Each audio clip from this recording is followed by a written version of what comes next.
Welcome back to This Is a Commander channel, where this is a Commander channel, and today I'm going to talk about Commander Tough Rules and Cool Interactions, episode 173. Today's episode is going to take a look at two of the new mechanics from the upcoming Tarkir Dragonstorm set, and how reading the card doesn't really explain the card. At least, it doesn't explain how the thousands of possible scenarios that can happen in Magic unfold. At their front face and basic function, these cards do actually make a solid amount of sense. But under the right circumstances and in the right scenarios, things can get weird.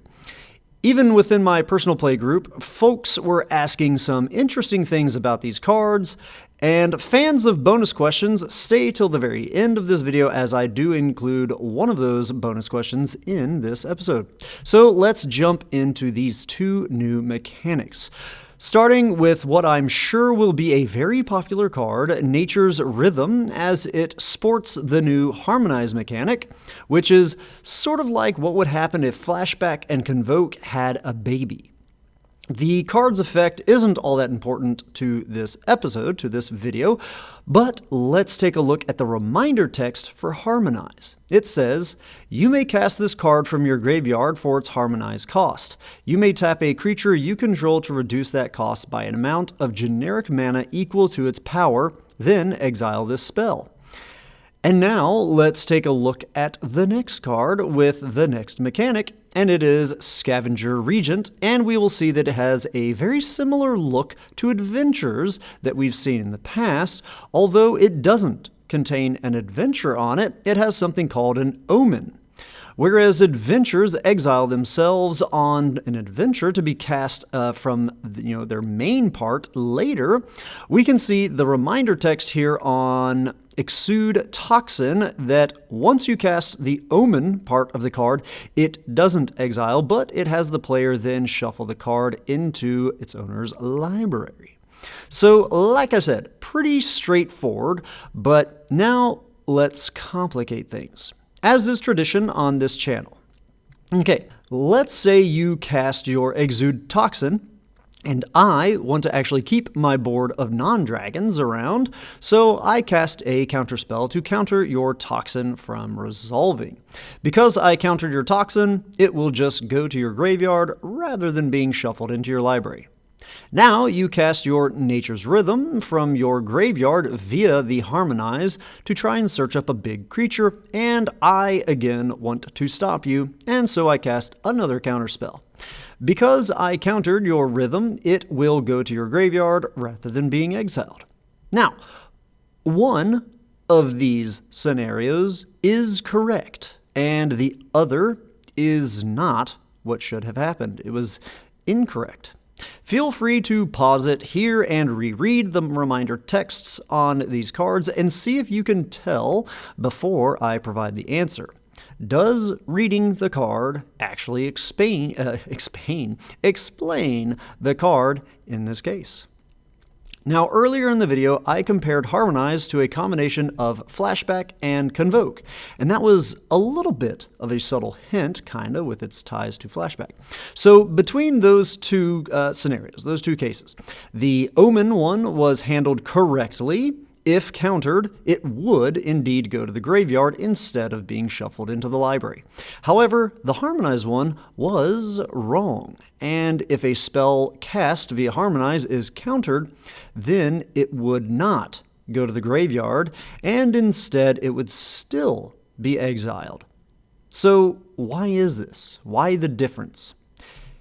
Here is the ruling for Harmonize, and it says, Harmonize cost means you may cast this card from your graveyard by paying cost, and tapping up to one untapped creature you control rather than paying the spell's mana cost.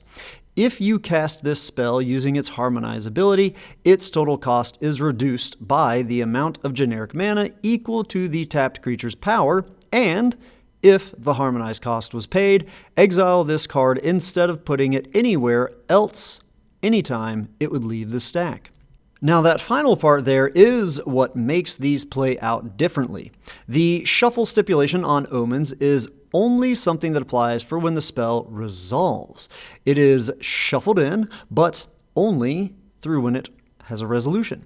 If a spell or effect would cause it to leave the stack through any other means than that resolution, then it will override that shuffling of it into the library. Here's another weird thing. Let's say your opponent casts an Omen spell like Petty Revenge, and they did this while you control a Wandering Archaic that can copy their sorcery, or maybe you have flashed out a Dualcaster Mage while the Petty Revenge is on the stack to make a copy of it. The copy that you make of the spell on the stack, when it resolves, is not an actual card. So, will you still have to shuffle your library when your copy resolves? You have no physical card to shuffle into your library, so what happens? Funny enough, yep, you do have to shuffle. The object, being that copy of the spell, is shuffled, I'm doing air quotes there, and then as a state-based actions are checked, the object, that is that copy of the spell, will cease to exist. So be careful if you're doing any kind of top deck manipulation, or if you're doing any of those kind of tutors that puts a tutor card to the top of your library if you're looking for a specific card. And now for the final bit. That screenshot that I showed at the beginning of the episode from my close play group, they were asking about using the card Magar of the Magic Strings to try and animate an Omen onto the battlefield. And you cannot do this because, as with a lot of cards with alternative modes in Magic like Adventures, Prototypes, Mutates, Bestow, Double-Face cards, and the many others that are out there in this game, the game only sees the standard characteristics of those cards when they're in certain zones, like the graveyard. So when you activate Magar to note the name of target instant or sorcery card in your graveyard, it won't see that adventure, or it won't see that Omen. It will only see the characteristics, the standard characteristics of the main part of the card. In this case, in these cases with adventure and omens, it'll only see the creature part. It won't be able to target an instant or sorcery. Similarly, you can't use a card like Snapcaster Mage's ETB to grant flashback to your Exude Toxin Omen. However, a card like Lier, Disciple of the Drowned, will work in giving the Toxin flashback. So why is this? Why does it work for Lier but not Snapcaster Mage? To find the answer to this, we will head to the comprehensive rules and go to section 601.3e that says, some rules and effects state that an alternative set of characteristics or a subset of characteristics are considered to determine if a card or copy of a card is legal to cast. These alternative characteristics replace the object's characteristics for this determination. Continuous effects that would apply to that object once it has those characteristics are also considered. So what this means is that while in the graveyard, anything looking for a sorcery will just see the creature part of this card.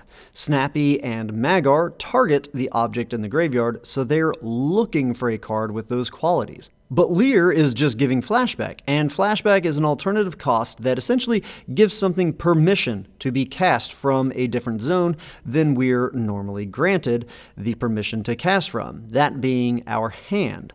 So without doing a deep dive into the steps to casting a spell, something that I have covered in a lot of episodes in the past, so be sure to check out some of those older episodes. But first thing we do is announce we're casting the spell, and we move it from whatever zone that it's in currently to the stack. This is in Comprehensive Rules 601.2a, if anybody wants to go and check it out in more detail. It's not until the fifth part of casting a spell that it checks the legality of casting that spell. This is CR 601.2e. And the game will look at the Lier and see that he granted this sorcery currently on the stack flashback. And flashback lets players cast from the graveyard, which is where it was before being moved to the stack. So it checks out and it passes the legality check. The game says, cool, this is legal.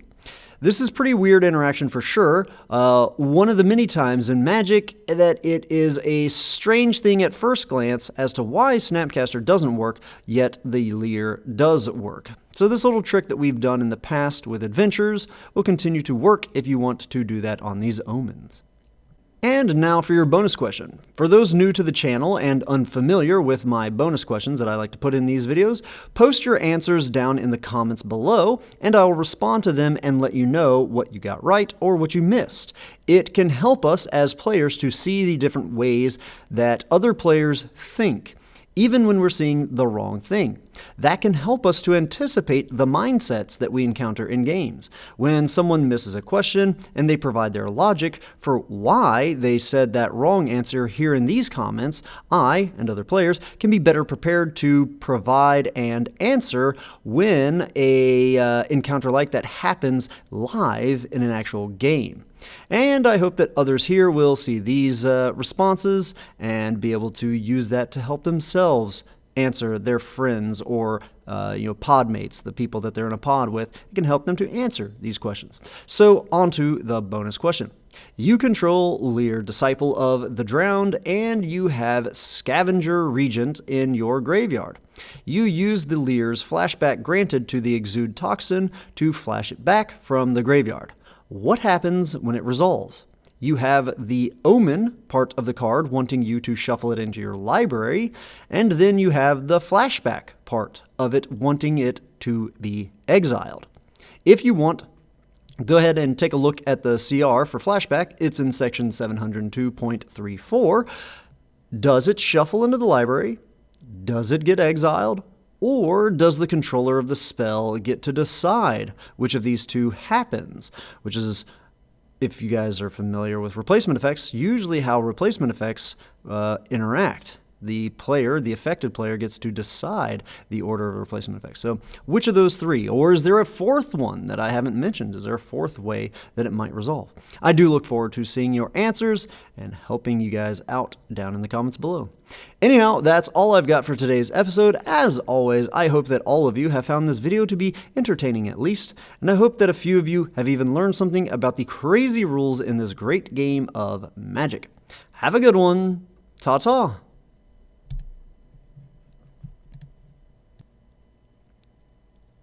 Yeah.